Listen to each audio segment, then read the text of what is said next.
A gente vai conversar agora com o André Luiz, ele que é contador e especialista financeiro. André, muito bom dia, seja bem-vindo ao nosso programa. Bom dia, Juliana, saudações a todos os ouvintes e a bancada e todos que fazem esse trabalho acontecer, muito bem acolhido. Obrigada, viu? André, muitas mudanças, né? A gente vai falar sobre isso. O presidente Lula, né, que assinou aí o decreto que moderniza o Programa de Alimentação do Trabalhador, que é o PAT, afirmou que a medida deve beneficiar 22 milhões de pessoas. O que exatamente muda? Como que essa modernização pode impactar na prática, né, para os trabalhadores, principalmente? Vamos começar falando do Vale Refeição ou do Vale Alimentação.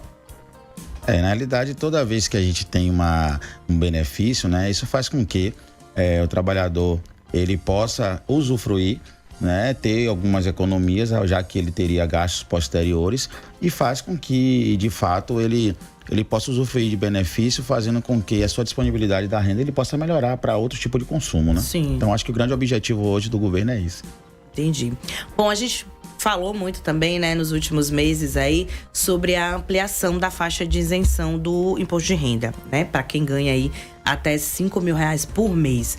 De que forma, André, que essa mudança vai impactar, né, na economia nacional? Chega até a dividir algumas opiniões, a depender do lado que você esteja, mas na realidade é uma situação interessante. Porém, a forma que está sendo conduzida que gera um pouco de insatisfação de uma parcela, né? Porque existe uma contrapartida com relação a isso. Com relação ao imposto de renda, essa faixa de isenção, se fosse atualizada de uma forma responsável desde décadas atrás, hoje era para estar em torno de uns R$9 mil, pra você ter ideia. Então, era necessário sim, né, fazer ampliação. A questão é que estava muito baixo e aí deu esse salto, né? Então, assim, para a parcela que vai usufruir, a gente gira em torno de 16 milhões de contribuintes vão deixar, né, de pagar imposto de renda por esse aumento da parcela e da faixa de isenção, e que eu acho justo. Ele vai conseguir ter, né, dinheiro mais disponível, né, para ele consumir mais, para que ele possa ter outros encaminhamentos a nível de prioridade. Então isso vai ajudar bastante. Para você ter uma ideia, com a tabela progressiva, que vai aumentando a cada R$500, pode chegar até 7.500. Então, você ainda vai ter descontos, porque tem um processo do cálculo. Até 5 mil é isenção total. Até 7.500 você ainda consegue pagar um pouco menos, né, daquele padrão do 27,5, porque você tem um desconto. Agora, a grande contrapartida com relação a isso, que aí gera outra satisfação de muitos empresários, é aqueles que recebem lucro mensal a partir de R$50 mil. Que ele vai ter uma tributação de 10% em cima desses dividendos. Então, entendi. Mesmo que ele já pagou o imposto pela empresa, já teve todo um processo a depender do regime de tributação, na hora da distribuição, ele tem 10% ainda para pagar. Então, quando eu falo que existe os dois lados, existe isso. Existe a parcela da população que ganha relativamente pouco e que vai usufruir, né? É aquela que sai da classe baixa, chegando à classe média. Então, ela vai ser abraçada, mas também tem aqueles que já pagaram impostos pelas suas empresas, que vai ter também esse custo aí. Mas aí é uma questão de compensação, até porque, de uma certa forma, o governo vai deixar de arrecadar cerca de 30 bilhões com essa política, né, da ampliação da faixa de isenção. Então, mas vai ser compensada com justamente quem ganha muito mais, né? Justamente. Então, aí acaba equilibrando, né? Isso. E também com mais dinheiro no bolso, né? O povo também vai comprar mais, então vai, né, movimentar muito mais a economia também, né? Então, a ideia é essa mesmo. Porque quando movimenta a economia, faz com que gere mais emprego, a oferta ela possa ser demandada um pouco mais. E esse é justamente o intuito. Aí, se a questão dos empresários, eles perceberem que realmente vai aumentar o seu faturamento, aumentar ainda mais o seu lucro, eu acho que as coisas se encaixam. Eu acho que a gente precisa ver como é que vai ficar na prática. E quando eu falo que existe dois lados, não estou nem fazendo juízo de valor, né? Estou trazendo o reflexo da população, porque eu estou dos dois lados. Eu faço contabilidade para empresas e também eu tenho pessoas físicas também que têm um serviço conosco, e a gente percebe como eles se comportam diante das circunstâncias, que em 2026 muita coisa vai mudar.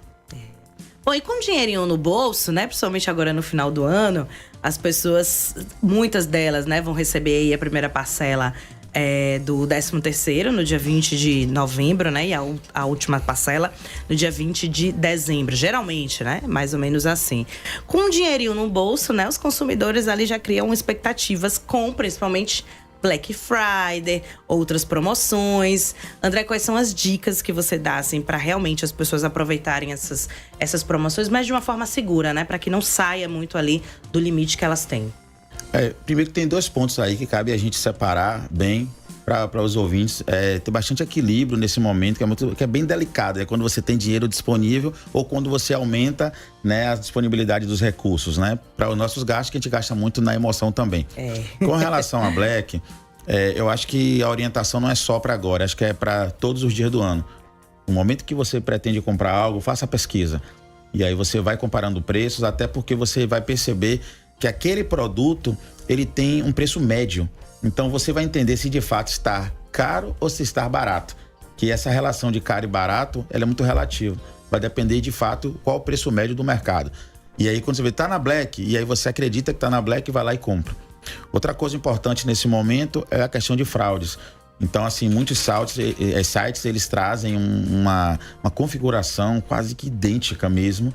E muitas pessoas caem em fraude, fazem pagamentos e depois percebem que caiu em golpe. Então, essa atenção é especial. A questão do 13º e o final do ano, naturalmente, a gente tem um custo adicional, tem despesas a mais, tudo mais. Então, o que acontece? A sugestão é que a gente possa ver as nossas finanças e o nosso orçamento e perceber se a gente tem dívidas. Quem tem dívidas, procure amortizar um pouco mais as suas dívidas. Se você não tem dívida, aí você vê o que é prioridade para poder você adquirir. E se puder, desse valor, fazer uma reserva de emergência, um pouco, não precisa todo ele, porque realmente há uma demanda maior no final do ano. Faça isso, porque no início do ano você já começa com IPTU, com IPVA, para quem tem filho, material escolar, então, matrícula. Então, isso pode desafogar um pouco. André, eu posso começar com quanto, assim, para fazer minha reserva? Assim, vai depender muito do que você vai ganhar, mas eu acho, em termos percentuais, que aí enquadra dentro do nível de vida, né, que você leva, financeiramente falando, eu acho que se você conseguir reservar 30%, é um valor bem considerável. Isso eu estou sendo bem equilibrado. Sim. Porque outros especialistas trazem até 50%, mas aí depende de cada pessoa. Sim. Tem pessoas que moram apenas no casal ou moram apenas com filho, tem gente que tem 2, 3 filhos. Então percebe que o custo é maior. Tem gente que tem filho pequeno, então a demanda é maior. Então a gente tem esse equilíbrio, mas eu acho que no máximo 30% é o suficiente e os outros gastos como equilíbrio vai fazer as coisas fluírem. Agora 13º chegando, né? A grande dúvida. Guardo para pagar dívidas ou guardo para comprar uma coisinha agora no final do ano, né? Dar uma reformada na casa? O que é o ideal, de fato? Reformar a casa, eu acho que talvez com 13º tem que ganhar muito, né? Porque hoje o material de construção tá um valor absurdo. Muito! Mas eu acho que a dica que eu dou é, se você vai reformar a casa, faça um planejamento, né, com meses de antecedência. Sim. Aguarde, se organize. Se for passar no crédito, veja uma parcela que você pode pagar. Eu acho que 13º não é para reformar a casa. De repente, algo pontual que você precisa fazer que não tinha. Talvez, né? Emergencial. E aí você, eu vou tratar aqui porque é algo específico e eu precisava desse valor extra para poder tocar.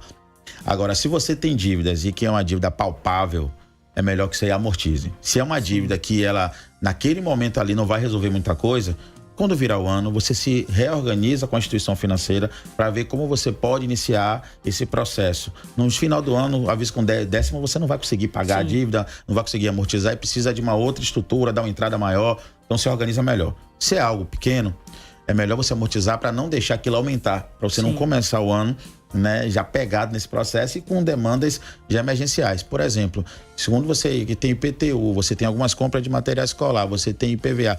Quando você paga à vista tem um desconto, de repente cabe você fazer um orçamento pensando nesse desconto e de repente esse desconto já vai servir para poder pagar a dívida. Entendi. E aí vai depender da realidade de cada um, né? Tem gente que tem 13º no salário mínimo, tem gente que tem 5 salários mínimos. Aí vai depender muito daquela realidade. Né?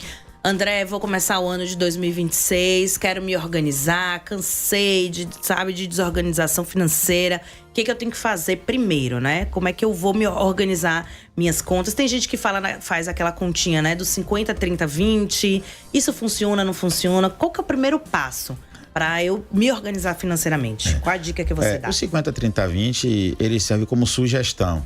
Mas cada pessoa vai ter que entender e ter uma mudança de mentalidade no processo. Não adianta 50, 30, 20, mas se a sua mentalidade ela continua a mesma, né? Você consome na emoção, você não vê o próximo mês. Então a primeira coisa que tem que se fazer é o seguinte: claro que talvez você não vai fazer de uma forma perfeita, mas você vai começar a criar um hábito para isso e intuitivamente vai conseguir ter melhores encaminhamentos financeiros, que é o orçamento. É assim, as pessoas conseguem, mesmo aquelas pessoas que não entendem muito de finanças, fazer um orçamento básico das despesas fixas. Por exemplo, se você paga aluguel e o aluguel é R$1.000, você sabe que todo mês você vai ter R$1.000. Se você paga com conta de energia, que é 150 por mês, no outro mês é 180, no outro mês é 160, você já tem a média, coloca lá o máximo com prudência, 180 todo mês. E aí você vai fazendo isso com a conta de água, quem paga condomínio bota, com alimentação. A alimentação é uma média também. Se você perceber nos últimos meses, poucas pessoas sabem quanto gasta de alimentação. Sabe que eu gastei muito, eu gastei pouco, mas não sabe exatamente que quanto. Também é muito caro, mas né? se você colocar no papel, vai perceber, não, tem uma média aqui de R$1.200 de alimentação para a família e tal. Às vezes eu gasto mais ou menos, coloca a média. E aí você vai ter noção dos seus gastos. Você pode até, inclusive, se surpreender. Mesmo, né? Anotar. Você pode se surpreender, inclusive. Você não sabia que o gasto era esse. E aí, a partir daí, você vai ver quanto é que eu ganho. E aí, se você encaixar, tá bacana. E aí você começa a gerenciar o processo. Então, o que você ganha é exatamente o que você gasta, tá no limite. Então, você vai ter que gerenciar os seus custos aqui. Ó. Eu tenho que diminuir um pouquinho minha despesa. Ó, quando sair do quarto, vai ter que apagar a luz. Sim. E aí, olha que eu falo do hábito. Então, o hábito tem reflexo financeiro no dia a dia, né? E aí, de repente, você começa a gerenciar despesas e vai ter uma sobra.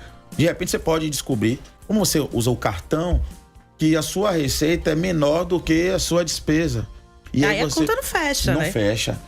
Não fecha. Até determinado tempo, você vai achar que fechou porque você usa o cartão de crédito. Mas quando a bomba estourar, aí ele se torna impagável e cria aquela confusão e você se torna uma pessoa endividada e entra dentro da estatística de boa parte dos brasileiros que estão endividados no país, né? Então, o que acontece? Se você faz um orçamento, você consegue gerenciar os seus custos. Mas se não faz orçamento, você não tem parâmetro. Então, você não se motiva para isso. Então, a sugestão é essa. Eu espero que da próxima vez que eu esteja aqui, né, os ouvintes já estejam, eu consegui, estou me organizando para poder tocar. Mas essa é a grande dica. Juliana, todas as pessoas que seguiram essas orientações, eu não vou dizer resolveram os problemas, mas já estão visualizando de uma outra forma os seus gastos. E chega no final do ano agora, com poucas dúvidas sobre o que fazer com o 13º, porque as coisas estão mais controladas. Ou seja, né, a gente precisa se organizar durante todo o ano. Sim. Né? Não adianta querer organizar tudo agora no final do ano, porque já tá a bola de neve, né? Então, já que a gente já tá no final do ano, vamos aproveitar para começar um 2026, né, certinho aí. Anotem tudo mesmo. É importante até a gente anotar o que a gente gasta no dia a dia, né? Vou comprar um chocolate. Coloca ali, faz isso pelo menos um mês, né? Pra você entender o que você gasta ali. Porque às vezes você, poxa, tinha, sei lá, R$50 na minha conta, já não tem mais.